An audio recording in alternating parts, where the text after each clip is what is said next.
Hi, my name is Phyllis Brown. I'm with the Smocking Arts Guild of America, and today I'd like to show you how to do pin stitching. Okay, I want to talk about threads to use for pin stitching. Stick my needle in the fabric right here. I'm threaded up right here with a 50 weight thread. The only reason I'm stitching in this color and weight is because I want you to be able to see what I'm doing. And this is the 50 weight that I'm working with.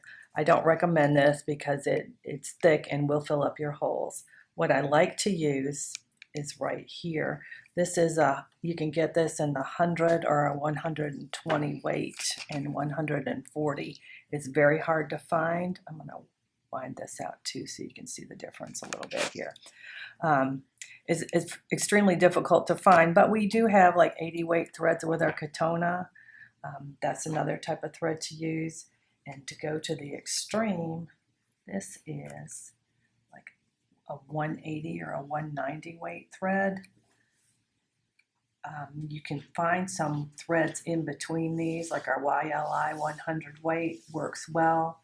This is very fine, almost like a hair. It breaks very easily, but it totally disappears when you stitch with it. This is a little more difficult to break. But the finer the thread, the happier you're going to be with your pin stitching. What I've got here is a piece of loosely woven fabric. I have linen, a finer woven linen, and then you will also need, I use a finger shield, so I'm going to stick a finger shield on my finger. I need my glasses because this is very fine work. You'll need a pair of embroidery scissors. I hold my fabric over my fingers so I can see the hem that I've folded it into the fabric. I'm working on the wrong side. I always want to see the fold when I'm working. So I'm going to bring my needle and just catch just along in that fold to hide my thread end as I tie onward to start stitching. I'm going to hold that loose thread end under my finger. I'm going to come back in here and just make a little catch stitch. And now that I'm secure in the fold, I'm going to start stitching. And as I stitch, I'm going to strive to get a needle's width away from that fold. So I'm going to come out here. I'm going to take my needle into my fabric. This is what I'm calling point A. I'm going to go 5 or 6 fabric threads, and I'm going to come out of my fabric at point B. And I'm going to pull through, and I'm going to pull the thread back over to hold that out of my way and to open up that hole. And I'm going to repeat, go into A and out at point B. And I'm going to take another stitch. Okay, I'm going to hold that open again.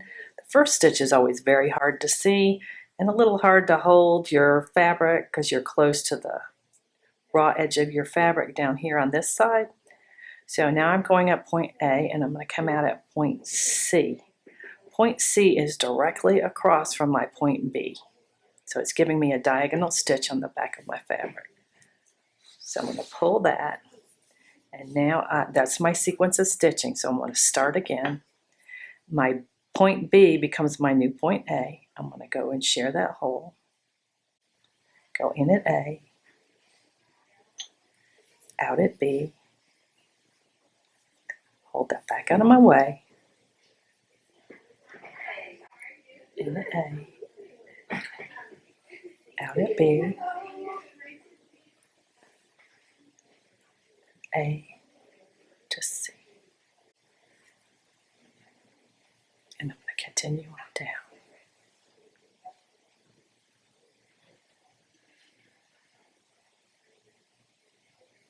A to B,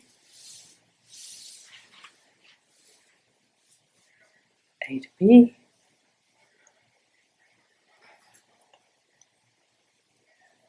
A to C,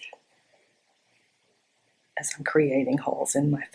Since this is what I call a pulled thread stitch, you do not want to starch your fabric before you work any type of pulled thread stitch because basically you'll be gluing your fabric threads together and you can't pull the you can't pull the fibers open to make the holes. Also, the looser the weave the fabric, the better, because it creates bigger holes. So I'm going to do just another stitch or two, and then I'm going to show you just a little variation of this stitch, and you'll see why I want to show you in a moment.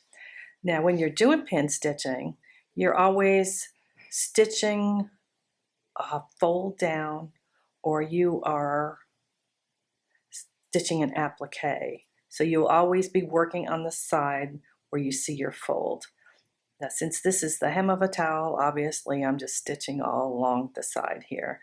With an applique, you'd have to base your applique down, and then you pin stitch around the edge. Now, when you're doing something as far as hemming, like we're doing here, if this was a hand towel, and the reason I did this in the colored thread, when I turn that over, see you have all these ugly little diagonal threads on the back.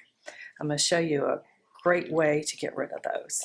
And it's just a little variation of pin stitching. I'm going to travel down here a little further on the fold to get away from what we were doing just a little bit. And I'm going to start again. And we'll do our A to B, a little bit away from the folded edge. And as we're stitching this, because it is a hem, it is pulling that hem towards our stitching, which sometimes, like this first hole, is very hard to see. It's going to pull that over, but if you can make a point to keep that needle's width away, your pin stitching is going to look better. Okay, now this would be my A to C stitch, so instead of doing A to C, I'm just going to catch just that fold. If you can see, I've just picked up the fold of the fabric, and I'm going to hop over to where C normally would be, and then I'm going to repeat my A to B again. So go down to the next set, A to B,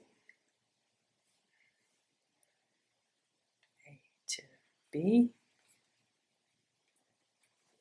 hop over, and just catch the fold. A to B, A to B, hop over and catch the fold. Now, normally when you're pin stitching, you're going to be using a thread that matches the color of your fabric.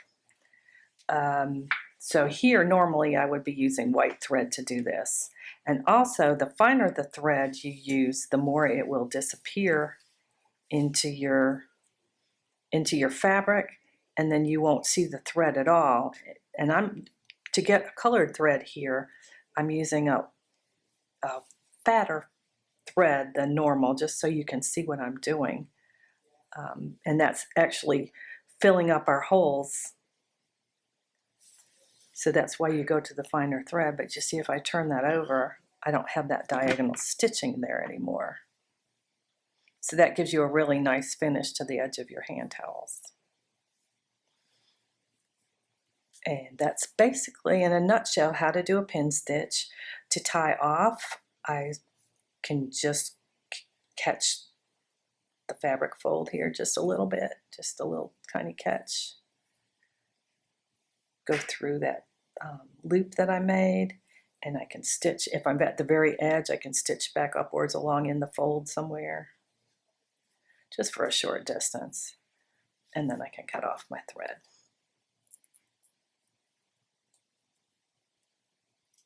And that is pin stitching.